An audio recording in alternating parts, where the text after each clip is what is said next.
Geothermal power plant offers several advantages and disadvantages to both the environment and living things.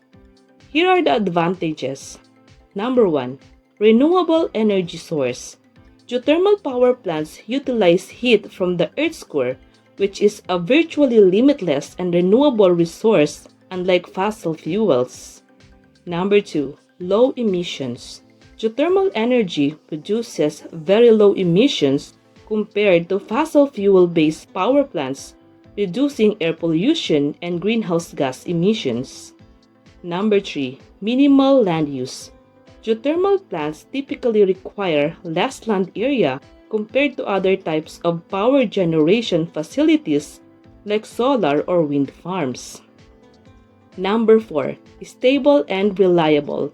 Geothermal energy is consistent and reliable, providing a steady source of electricity without relying on external factors like weather conditions.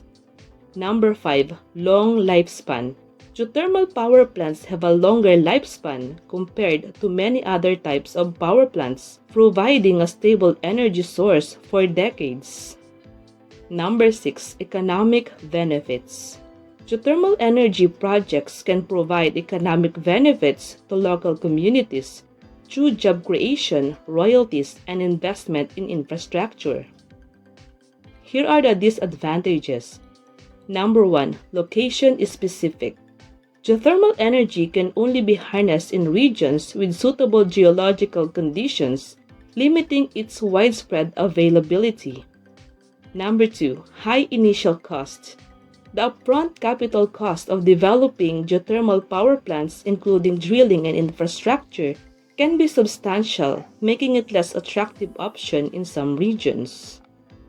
Number 3. Land disruption.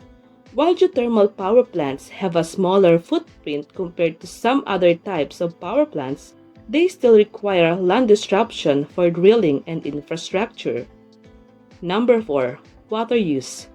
Geothermal power plants often require significant amounts of water for cooling purposes, which can impact local water resources and ecosystems.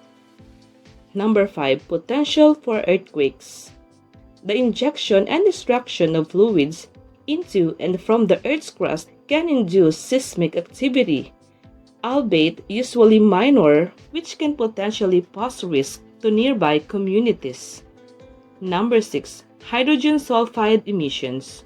Geothermal power plants can emit hydrogen sulfide gas, which has a strong odor and can be harmful to health in high concentrations.